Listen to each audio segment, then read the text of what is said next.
donor enterprises like the World Bank, most of their support in these areas are for Ghanaians to buy software, or they buy softwares for a $50 million fund to support the fintech industry. My question is, how are you going to protect the young Ghanaians who have built up their capacity in this fintech space? How are we going to make sure that they get the needed support and leverage to build their capacities and growth? And also, how is this fund going to be disbursed? Thank you very much, Mr. Chairman. Thank you very much, Mr. Chairman. Mr. Chairman, as subcommittee chairman for the NDC's Manifesto Drafting Committee on Digital Economy and ICT, we put in place that policy plank with the approval of His Excellency John Dramani Mahama to set up a 50 million fintech fund. The 50 million fintech fund, that 50 million is supposed to be a seed funding that we're going to use to attract funds from other multilateral and bilateral donor agencies. Our target is to build a $300 million fund. That's not going to be disbursed like confetti, but that's going to be used as seed funding to attract major funding from venture capitalists and angel investors. Another thing we're going to be doing to support the fintech industry in Ghana is the setting up of business advisory supports and regulatory sandboxes to ensure that our young startups survive. In fact, the statistics show that most startups die before their 5th anniversary, and that's because most of these startups are started by young innovators who don't have all it takes to run a business. It's one thing being an innovator, it's a completely different business running and managing a business enterprise. And so that's where this fund is going to come in, to offer them the business advisory support, to give them what it takes to run a business profitably, whilst the innovative juices of young Ghanaians, the creative minds that God has blessed this country with, will continue to explode. But one last thing we're going to do for the fintechs is that we're going to redefine the entire regulatory framework. As we see today, the President has issued an executive instrument that redesignates the Ministry of Communications to the Ministry for Communications, Digital Technology and Innovation. Fintechs are digital technology. It's because of them. They are the heart of President Mahama's government, because he wants to have a truly financially inclusive government by the time he's leaving office in 2028. And so we're going to set up an independent subsidiary of the Bank of Ghana, along the lines of the FCA in the UK, and along the lines of GIPS. 100% owned by the Bank of Ghana, but that's going to be agile in its regulatory framework and allow for innovation, things like agri-tech, edu-tech, insurance technology in the fintech space to take off. So this is the golden era for fintechs under the next 4 years of John Dramani Mahama. Mr. Chairman, I thank you.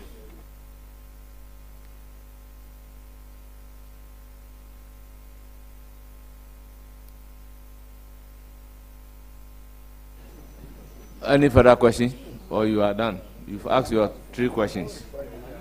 Then I will proceed to give the floor to Honorable Abu Jinapo.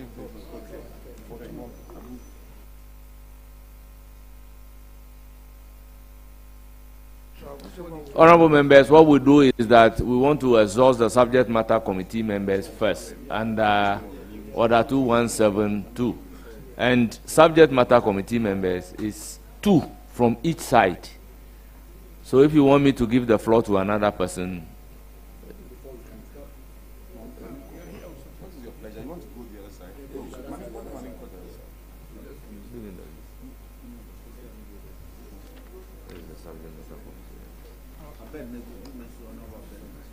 Honorable Abednego, you have the floor.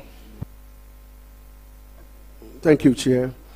And, congratulations, Senior. Your appointment does not surprise anybody, because you have proven to be very, very, very astute in the communications industry.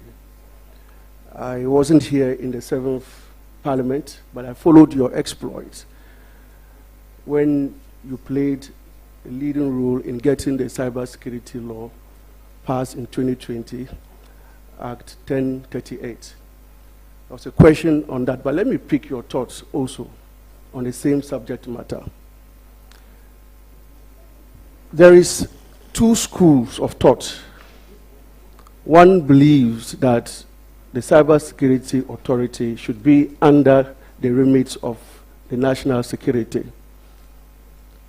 Others, they make the argument that it has to do with cross-border crime, talking about jurisdictional issues. Those who are in favor that it should remain with the Ministry of Communications make the argument that it is an IT-related, and therefore it should be with the Ministry of Communications. You have been with it from its inception. What is your thoughts on these two of thoughts? Thank you very much, Mr. Chairman. In my earlier response, I made reference to the National Security Strategy document of 2020 that recognizes cybersecurity as a key tool. I agree that there's the school of thought that thinks that cybersecurity should not sit, especially the Cybersecurity Authority, should not sit under the Ministry of Communications, but rather under the National Security Ministry. There is some merit to that, but I think that when you look at it holistically, you realize that that will not be the best architecture. When you look at best case situations across the world, like in India, like in Singapore and in Rwanda, you realize that you keep your Cybersecurity Authority under your Ministry for Communications or your ICT ministry, because cybersecurity plays 5 cardinal roles, or has 5 interfaces. There's the public interface, which deals with the citizens. Then there is the international interface, our engagements with multilateral and bilateral stakeholders. You've got the industry interface as well, where you talk about the cybersecurity professionals in the sector. You've got the policy formulation, which is largely what the ministry will lead. And then you've got the security and intelligence interface. So of 5 interfaces, 4 of them are civilian, and 1 is security. If you move it under your National Security Ministry, it becomes difficult for you to have the full benefit of the 4 other interfaces, be it policy, be it industry, be it international or public interfaces. What we need to do is to have collaborations between the Ministry of Communications, Digital Technology, and Innovation, and our national security outfits to ensure that the synergies are built between both institutions. I thank you, Mr. Chairman. Mr. Chair, thank you. I will not have further questions because Minister Designate, your competence and capabilities is unquestioned. Congratulations once again. Any further questions?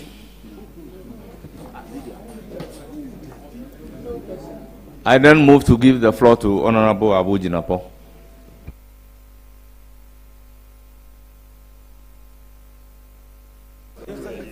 I'm ready. Honorable Former Minister, the floor is yours. Thank you very much, Mr. Chairman. Mr. Chairman, let me congratulate Honorable Sam George for his appointment as the Minister for Communication. And I do so very warmly. Congratulations, Minister. Mr. Nominee, I believe you'll be following the unfolding matter of intense interest to the world, which is a matter I refer to the Chinese AI app company DeepSeek, which is caused a major upset in the American Silicon Valley industry, which is resulted even in tech company, AI company giants such as NVIDIA losing $600 billion United States dollars of stock. This area has become a major area, artificial intelligence, and how other countries are leveraging on them to bring about progress and development.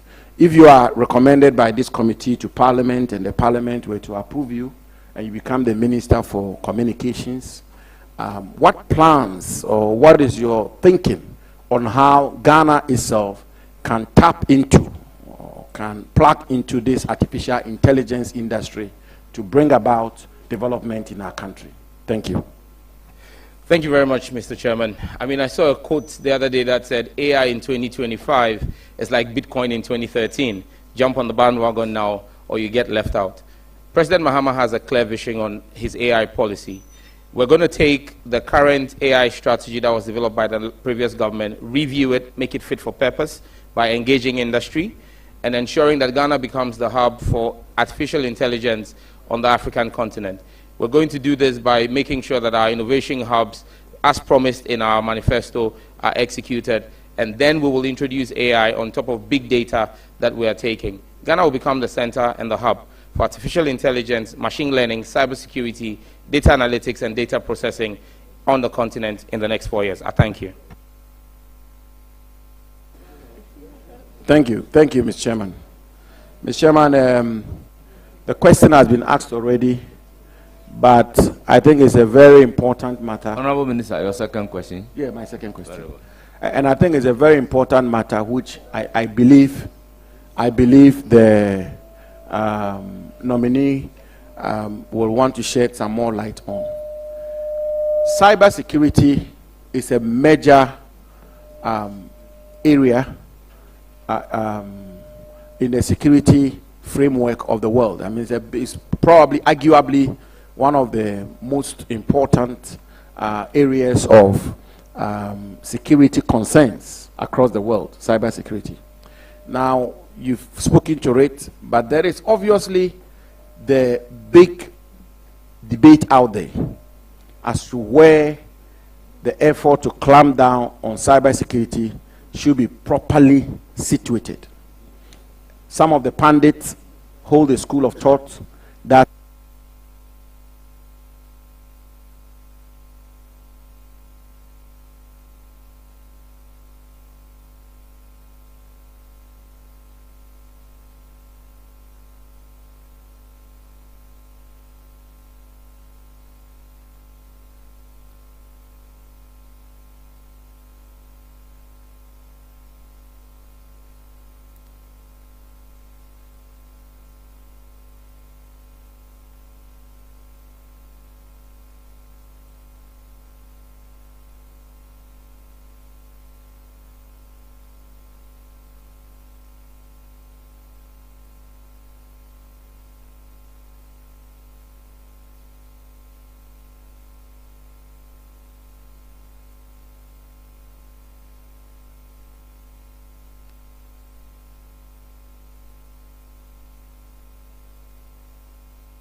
of the Chief Justice post my demonstration against her. She could have taken action earlier. She held her own horses. My opinion of the Chief Justice remains my opinion today. It doesn't change. Thank you very much. I then proceed to give the floor to Honorable Lydia Akamvariba.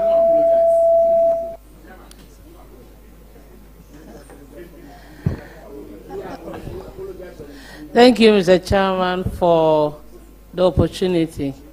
Actually, I don't have a question to ask my able deputy ranking. I only want to congratulate you. Your appointment is no surprise to me because I know that you can even do much better than the position they have given you. I have been with you in the committee from day one. We all went together to APNIC, African Parliamentarian Network on Internet Governance. I'm a member of that particular organization. It is because of the nominee that I can proudly say that I'm the treasurer of West African Parliamentarian Network on Internet Governance. I know somebody will ask, he's your junior brother, but how come? He has the experience. No, experience is not about age. Experience is not about... Honorable Lydia, if you don't have questions, let's make progress. Let's make progress. I want to use the opportunity to thank the President very much for appointing you, and I wish you the best of luck in that committee.